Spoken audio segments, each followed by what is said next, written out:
आज हमें topic cover करना है what are the evidences for evolution of life. Life के इवोल्यूशन के क्या एविडेंसेस हैं, हमें कैसे पता लगा कि लाइफ जो है इवोल्यूशन करती मतलब इवोल्यूशन होता है, हाउ हम ये पता करें। तो evidence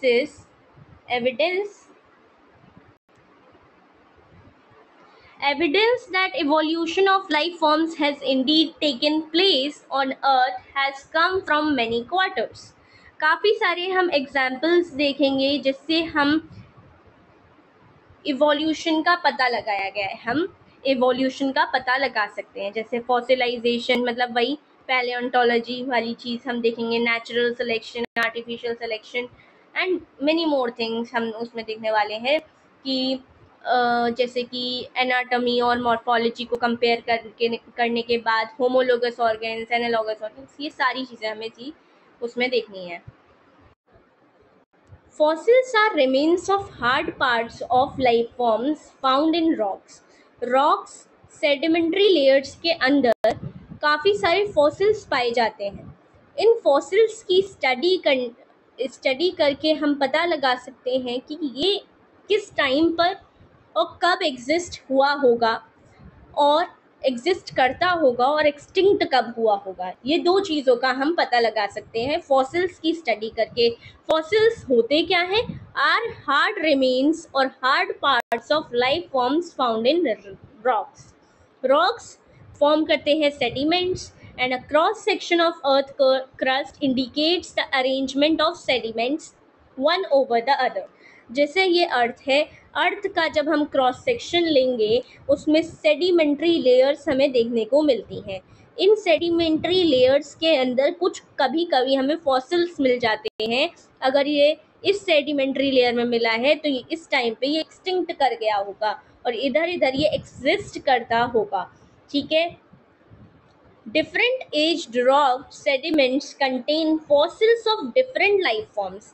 Different ages of sediments contain करती हैं different life forms के fossils को, who probably died during the formation of that particular sediment. हो सकता है वो उस पर्टिकुलर sediment जब वो बन रहा हो उस टाइम पे उस फॉसिल की डेथ हुई हो और वो उसी में बरी हो गया हो। ठीक है। Some of them appear similar to modern organism, और कुछ ऐसे होते हैं वो फॉसिल्स जो मॉडर्न ऑर्गेनिजम्स के जैसे सिमिलरली अपीयर करते हो, जिसकी वजह से हम इजीली आइडेंटिफाई कर सकते हैं। दे रिप्रेजेंट एक्सटिंक्ट ऑर्गेनिजम्स, जैसे कि फॉसिल्स में एक वन ऑफ द एग्जाम्पल है जो एक्सटिंक्ट हो चुके हैं organism, for example dinosaurs. A study of fossils in different sedimentary layers indicates the geological period in which they existed. उस पर्टिकुलर ऑर्गेनिज्म की स्पीशी की हमें पीरियड ऑफ लाइफ पता चल जाता है और ये पता चल जाता है वो किस पीरियड में अराइज हुआ हो। एरा होता है, एरा को स्मॉल पार्ट्स में डिवाइड करेंगे पीरियड बनेगा, पीरियड को स्मॉल में डिवाइड करेंगे एपोक बनेगा। ठीक है। The study showed that life forms varied over time and certain life forms are restricted to certain geographical time spans. कुछ सर्टेन लाइफ फॉर्म्स हैं जो पर्टिकुलर जोलॉजिकल टाइम पीरियड में पर्टिकुलर जगह पर देखने को मिलेंगी। Hence, new forms of life have arisen at different times in the history of Earth. हम ये नहीं कह सकते नई लाइफ फॉर्म्स एक ही टाइम पे अराइज हुई होंगी, नहीं, new life forms different period of time में अराइज हुई हैं। Do you remember how the ages of fossils are calculated? वही जो हम कैसे कैलकुलेट करते हैं, half life first order reaction से, जो केमिकल काइनेटिक्स में पढ़ रखी है। Do you recollect the method of radio active dating? Radio active phenomena से हम एज पता लगा सकते हैं फॉसिल्स की, कौन सी एज में वो पाया जाता होगा। जैसे कि रेडियो एक्टिव आइसोटोप, जैसे कि कोई अनस्टेबल है, जैसे carbon 14 unstable radio active isotope है, इसको स्टेबल बनाना है तो N14 में इसको करना पड़ेगा कन्वर्ट, जिसको टाइम लगता है 5730 ईयर्स का। ये मेथड है।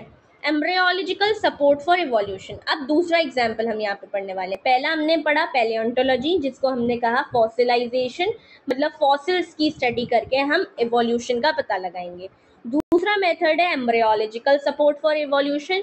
ये was also proposed by Ernst Haeckel. Ernst Haeckel ने अपने ऑब्जर्वेशंस के अकॉर्डिंग इस थ्योरी को दिया। Based upon the observation of certain features during embryonic stage common to all vertebrates that are absent in adult stage, for example, the embryos of all vertebrates including human develop a row of vestigial gill slits just behind the head, लेकिन सिर्फ functional होती है किसके अंदर, fishes के अंदर, and not in adult vertebrates. तो ये theory was totally disapproved by Karl Ernst von Baer. लेकिन ये थ्योरी कहती क्या थी आगे? अर्नस्ट हीकल की ये जो थ्योरी थी, इसका मतलब था ऑन्टोजेनी रिकैपिचुलेट्स फाइलोजेनी, मतलब एक ऑर्गेनिज्म एम्ब्रियोनिक डेवलपमेंट एक ऑर्गेनिज्म का अपनी इवोल्यूशनरी हिस्ट्री को क्या करता है, रिपीट करता है। मतलब एक एम्ब्रियो ऑर्गेनिज्म का दूसरे ऑर्गेनिजम्स की अडल्ट स्टेजेस से होकर के गुजरता है, और इसका सपोर्टिंग एग्जाम्पल अर्नस्ट हीकल ने दिया था। Embryo of the embryos contain करते हैं सारे वर्टिब्रेट्स के वेस्टिजियल गिल स्लिट्स, लेकिन ये सिर्फ फंक्शनल होते हैं फिशेस के अंदर। तो इन्होंने ये कहा था कि फिशेस की एम्ब्रियोलॉजी से गुजर के अडल्ट जाता है। इनका कहने का मतलब ये था। बायोजेनेटिक लॉ के नाम से जाना जाता है अर्नस्ट हीकल का लॉ, लेकिन ये टोटली डिसअप्रूव कर दिया गया था किसके जरिए, कार्ल अर्नस्ट वॉन बेयर के जरिए। इन्होंने कहा that embryos never pass through the adult stages of other animals, दूसरे एनिमल्स की अडल्ट स्टेजेस से होकर के नहीं गुजरता कभी भी। कंपैरेटिव एनाटॉमी, अच्छा नया टॉपिक शुरू हो गया यहाँ से। इन्होंने ये कहा कि अडल्ट स्टेजेस से होकर के नहीं गुजरता, और इन्होंने ये बताया कि ऑर्गेनिजम्स के अपना अपना एम्ब्रियोनिक डेवलपमेंट होता है, और जो जनरल फीचर्स होते हैं वो पहले अपीयर करते हैं as comparative your specialized characters.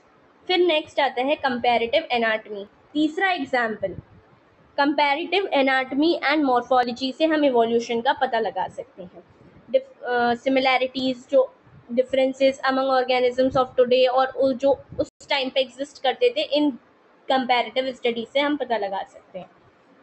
ये अभी हम पढ़ेंगे। पहले हम पूरा ये टॉपिक को कंप्लीट करते हैं। Such similarities can be interpreted to understand whether common ancestors were shared और नॉट। जैसे होमोलोगस में कॉमन एंसेस्टर्स शेयर्ड होते हैं, लेकिन एनालॉगस ऑर्गेन्स में नहीं होते, ये हम अभी पढ़ेंगे। तो for example whales, bats, cheetah and human, इसका ये एग्जाम्पल है, यहाँ पे बना हुआ है। होमोलोगस ऑर्गेन्स का एग्जाम्पल है। पहले होमोलोगस ऑर्गेन्स होते क्या हैं? होमोलोगस ऑर्गेन्स वो होते हैं जिनका फंक्शन डिफरेंट हो, लेकिन स्ट्रक्चरली दिखने में वो सिमिलर हो। जैसे मैन का जो ये फोर हैंड है, अब यहाँ पे ये जो है इसका स्ट्रक्चर देखो, इसका देखो, इसका देखो, इसका देखो, ऑलमोस्ट एनाटॉमी इनकी सिमिलर देखने को मिलेगी, बट फंक्शन इनके डिफरेंट है। जैसे बैट का फंक्शन क्या है, वेल के इसका फंक्शन क्या है, स्विम करने का है, चीता का रन करने का है, मैन का टू होल्ड सर्टेन ऑब्जेक्ट्स है, फ्लाई करने का है बैट का। तो ये इनके फंक्शन डिफर कर रहे हैं, but their morphology their anatomy is similar. जब इसकी स्ट्रक्चर को खोल करके देखोगे तो इसकी जो एनाटॉमी होगी वो सिमिलर देखने को मिलेगी। अब ये ऐसा पॉसिबल क्यों हुआ होगा? ऐसा पॉसिबल इसलिए हुआ होगा, ये डाइवर्जेंट इवोल्यूशन शो कर रहे होंगे। डाइवर्जेंट क्यों शो कर रहे होंगे? क्योंकि डाइवर्जेंट में ये हुआ होगा, वेल को अपना हैबिटेट चेंज हुआ, अपने हैबिटेट के अकॉर्डिंग उसको अपना जो फिन्स हैं उनको चेंज करना पड़ा होगा, उनके फंक्शन को। सबका अपना अपना फंक्शन के अकॉर्डिंग, अपने अपने नीड्स के अकॉर्डिंग इन्होंने क्या किया है, डाइवर्जेंट एवोल्यूशन शो कर रहे हैं। तो यहाँ पे ये एग्जाम्पल है, वेल, बैट, चीता, ह्यूमन, सारे मैमल्स शेयर करते हैं similarity in the pattern of the bones of the four limbs. Though these four limbs perform different functions in the animals, they have similar anatomical structure. All of them have humerus, radius, ulna, carpals, metacarpals, phalanges in their four limbs. सबके पास humerus होता है, radius होता है, bones ये वाली, सबके पास ये bones हैं, ulna, carpal, metacarpals and phalanges.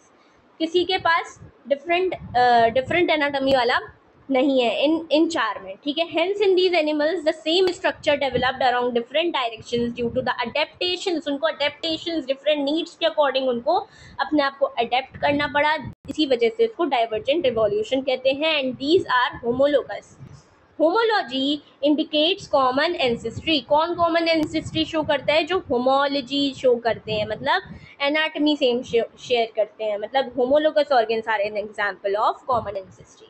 Other examples, कुछ और भी एग्जांपल्स हैं, जैसे कि वर्टिब्रेट का हार्ट, ब्रेन, ये सारे. इन प्लांट्स ऑल्सो, प्लांट्स के अंदर ये वाला thorn of bougainvillea and cucurbita के टेंड्रिल, ये देखो, ये फंक्शन डिफरेंट करेंगे, स्ट्रक्चर ऑलमोस्ट सिमिलर है.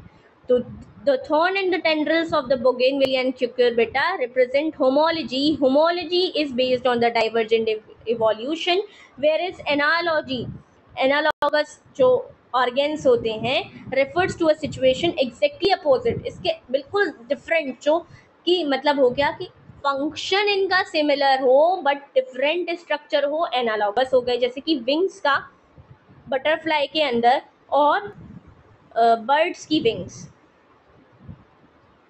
यही तो है. इनके स्ट्रक्चर तो डिफरेंट हैं but they are performing the similar function to fly. They are not anatomically similar structures, they perform similar functions. Hence analogous को कहते हैं convergent evolution, मतलब different structures evolving for the same function and hence having similarity in among them. Other examples of analogy are, analogy के कुछ examples भी हैं, जैसे कि eyes of octopus and mammals. Mammals की आईज और ऑक्टोपस की eyes, flippers of penguins and dolphins. One can say that it is similar. It is the similar habitat that has resulted in the selection of similar adaptive feature in different groups of organisms, but toward the same function. जैसे कि for example sweet potato root modification है, लेकिन potato stem modification है, लेकिन दोनों का काम है स्टोरेज करने का. Sweet potato root modification, potato is a stem modification, but they are performing the similar function to store starch वगैरह. तो ये एनालॉगस ऑर्गेन्स हो गए. तो in the same line of argument, similarities in proteins and genes performing a given function among diverse organism give clues to the common ancestry. मतलब हम biochemical और molecular studies से भी पता लगा सकते हैं एवोल्यूशन का. मतलब कुछ ऐसे प्रोटीन्स और जीन्स होते हैं जो सिमिलर फंक्शंस परफॉर्म करते हैं, ये भी एक कॉमन एंसेस्ट्री का पार्ट है.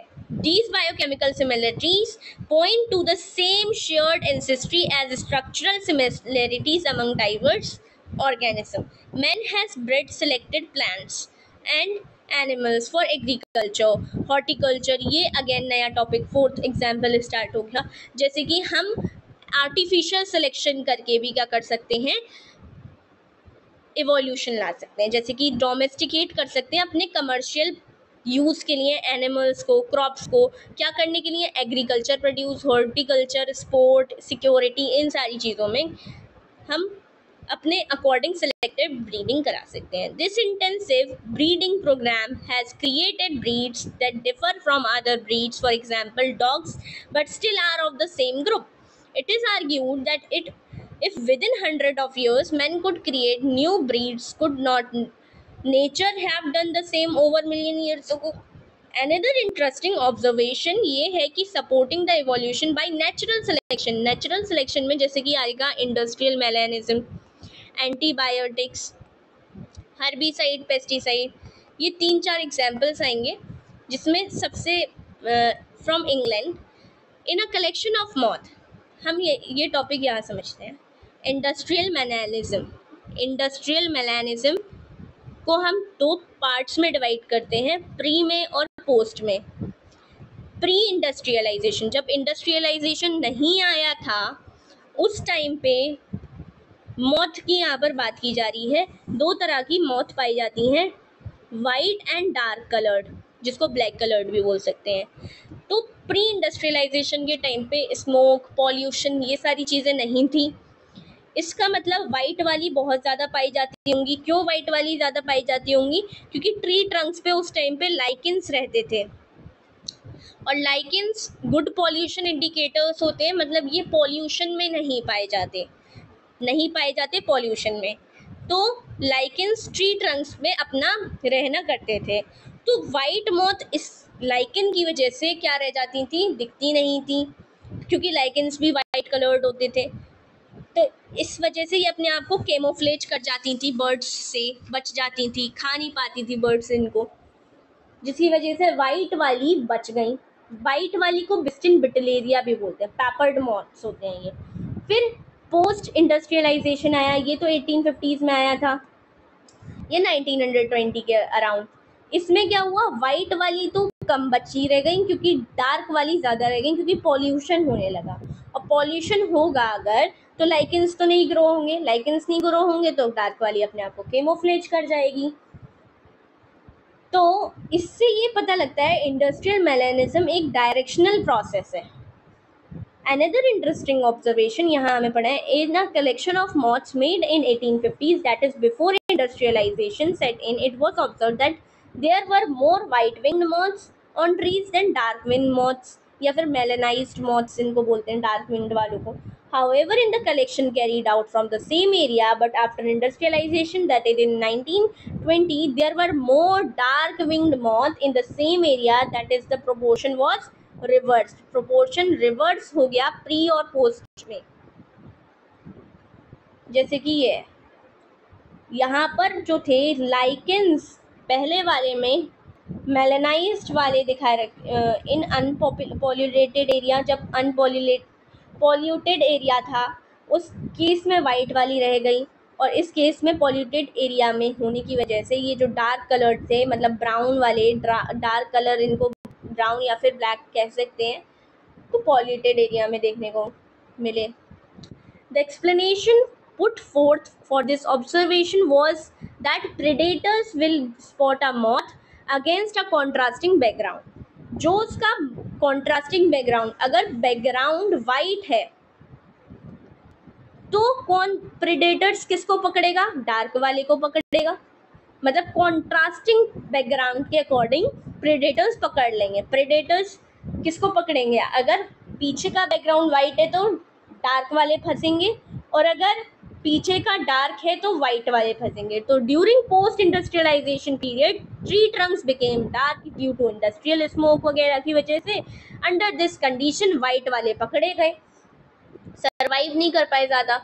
तो before industrialization set in, thick growth of almost white colored lichen covered the trees before industrialization. In that background जो white winged moth थे survive कर गए, लेकिन dark वाले नहीं survive कर पाए। तो do you know that lichens can be used as industrial pollution indicators? तो they will not grow in areas that are polluted, ये हम बता चुके हैं। Hence moths that were able to camouflage themselves hide कर पाई अपने आप को background में। This understanding is supported by the fact that in area जहाँ पर इंडस्ट्रियलाइजेशन अभी तक नहीं हुआ है, दैट इज रूरल एरियाज में ज़्यादातर हमें वाइट वाली ही देखने को मिलेंगी, क्योंकि अभी भी वहाँ पर इंडस्ट्रियलाइजेशन एग्जिस्ट नहीं करता ज़्यादा। The count of melanic moths was low. Melanic moths कौन सी होती हैं, डार्क वाली। This showed that in a mixed population those can better adapt, जो अपने आप को बेटर अडेप्ट कर पाएंगी, केमोफ्लेज कर पाएंगी, अपने आप को नेचर के अकॉर्डिंग ढल पाएंगी, सर्वाइव करेंगी ज़्यादा और इंक्रीज करेंगी अपने पॉपुलेशन साइज को। Remember that no variant is completely wiped out. इसका मतलब ये है कि चाहे वाइट की बात कर लें प्री वाले में, वो डार्क की बात कर लें प्री वाले में, या फिर वाइट की बात कर लें पोस्ट वाले में, ये दोनों ही वाइप्ड आउट नहीं हुए थे, कम्प्लीटली एक्सटिंक्ट नहीं हुए थे दोनों केसेस में। Similarly excess use of herbicide, pesticide, इनका भी हम अगर एक्सेस यूज करेंगे तो इसका रेजिस्टेंस हो जाएगा बॉडी के जरिए, और बॉडी इस पर बॉडी पर ये काम नहीं कर पाएगी। हर्बिसाइड और pesticide has only resulted in the selection of resistant varieties in much less lesser time scale. This is also true for microbes against which we employ antibiotics, drugs वगैरह यूकैरियोटिक सेल के अंदर होते हैं. जब इनको दिया जाता है एंटीबायोटिक्स या ड्रग्स को रेगुलरिटी से, जिसकी वजह से ये रेजिस्टेंस डेवलप हो जाता है और ये वर्क नहीं कर पाती. Hence resistant organism sales appearing at a time of scale of months और years and not centuries. These are examples of evolution by anthropogenic action. Anthropogenic actions मतलब जो ह्यूमन की वजह से इन्फ्लुएंस हो पा रहे हैं, मतलब जो ह्यूमन के करने की वजह से हो रहे हैं, जैसे नेचुरल सिलेक्शन और आर्टिफिशियल सिलेक्शन आपका ह्यूमंस की वजह से हो रहा है. नेचुरल सिलेक्शन में भी इंडस्ट्रियल मेलानिज्म हमारा एग्जाम्पल था, एंटीबायोटिक्स था, हर्बिसाइड्स था. ये भी हमारे यूज़ की वजह से ही हो पा रहा है कि नेचर अकॉर्डिंगली फिर सेलेक्ट कर रहा है चीज़ों को. This also tells us that evolution is not a directed process. Most important line of this whole lecture is this also tells us that evolution एक डायरेक्टेड प्रोसेस नहीं है, ये एक रैंडम प्रोसेस है. Process in the sense of determinism, it is a stochastic process. Stochastic process मतलब random process है based on the chance of events in nature. जो nature में इवेंट्स हो रहे हैं उसके अकॉर्डिंग इवोल्यूशन होगा, म्यूटेशन होगा, chance of mutation in that organism. That's it, the topic is over. अब हम नेक्स्ट कवर करेंगे व्हाट इज एडेप्टिव रेडिएशन.